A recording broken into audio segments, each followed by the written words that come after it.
The illusion of control. The human mind has given us an enormous advantage as a species.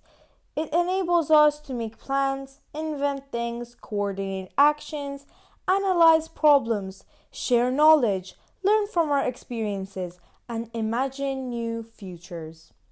The clothes on your body, the chair beneath you, the roof over your head, the book in your hands, none of these things would exist but for the ingenuity of the human mind. The mind enables us to shape the world around us and conform it to our wishes, to provide ourselves with warmth, shelter, food, water, protection, sanitation, and medicine. Not surprisingly, this amazing ability to control our environment gives us high expectations of control in other arenas as well. Now, in the material world, control strategies generally work well. If we don't like something, we figure out how to avoid it or get rid of it. And then we do so. A wolf outside your door? Get rid of it. Throw rocks at it, or spears, or shoot it. Snow, rain, or hail? Well, you can't get rid of those things, but you can avoid them by hiding in a cave or building a shelter.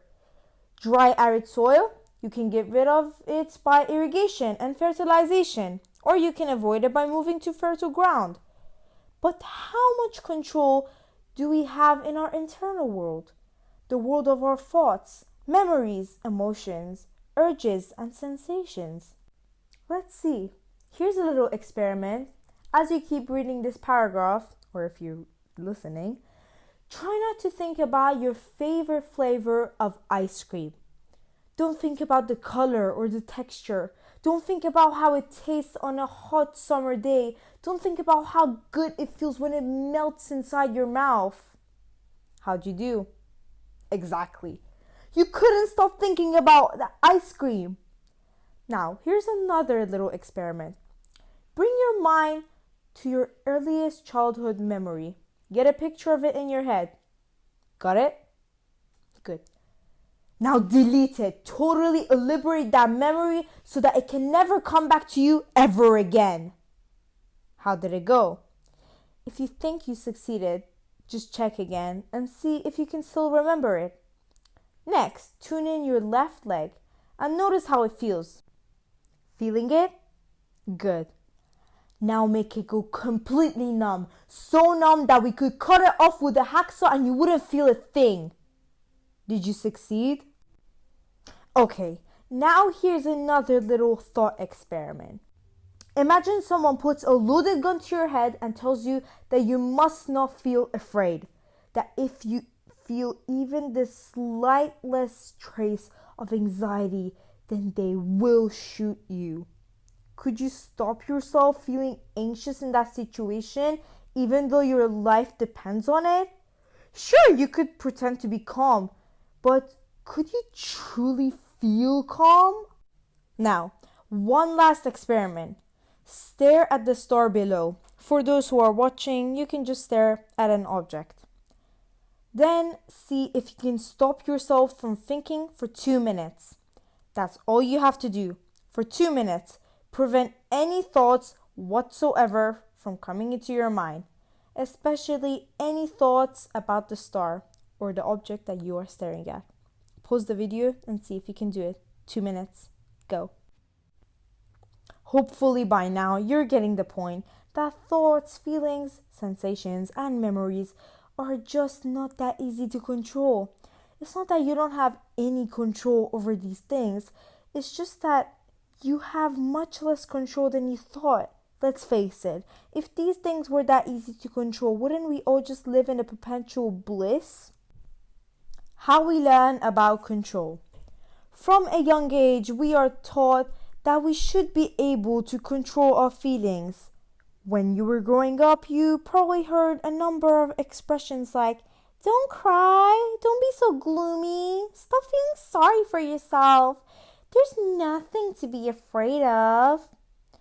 With words such as these, the adults around us sent out the message again and again that we ought to be able to control our feelings.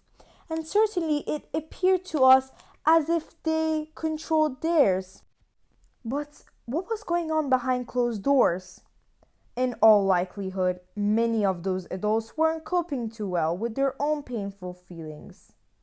They may have been drinking too much, taking tranquilizers, crying themselves to sleep every night, having affairs, throwing themselves into their work, or suffering in silence while slowly developing stomach ulcers. However, they were coping. They probably didn't share those experiences with you. And on those rare occasions where you did get to witness their loss of control, they probably never said anything like, okay, these tears are because I'm feeling something called sadness. It's a normal thing, and you can learn how to handle it effectively. But then, that's not too surprising. They couldn't show you how to handle your emotions because they didn't know how to handle theirs. The idea that you should be able to control your feelings was undoubtedly reinforced in your school years. For example, kids who cried at school were probably teased for being crybabies or sissies, especially if they were boys.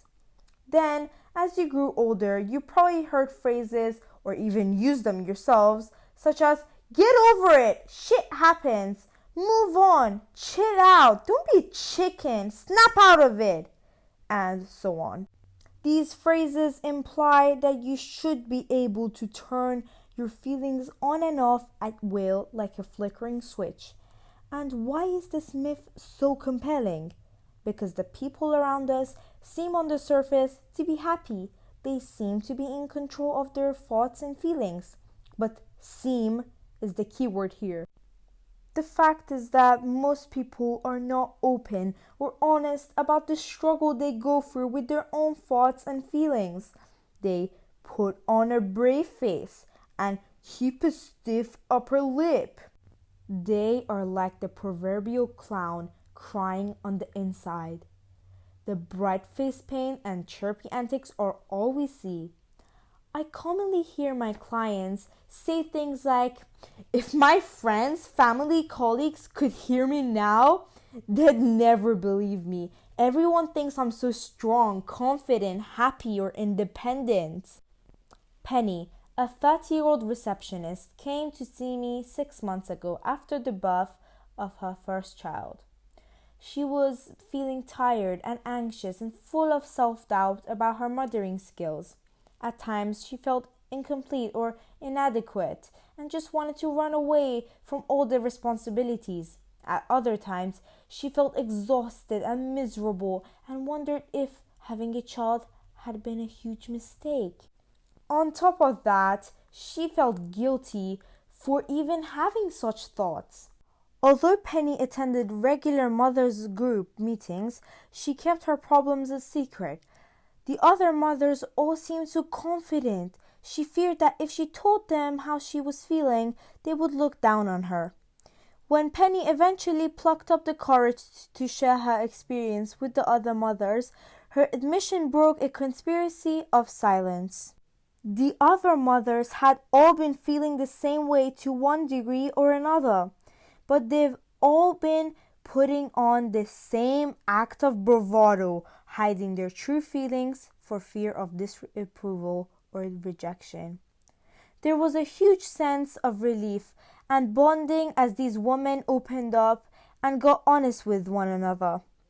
To make a gross generalization, men are much worse than women at admitting their deepest concerns because men are taught to be stoic, to bottle up their feelings and hide them. After all, big boys don't cry. In contrast, women learn to share and discuss their feelings from a young age. Nonetheless, many women are reluctant to tell even their closest friend that they are feeling depressed or anxious or not coping in some way, for fear of being judged weak or silly. Our silence about what we are feeling and the false front we put on for the other people around us simply add to the powerful illusion of control. So the question is, how much have you been influenced by all these control myths?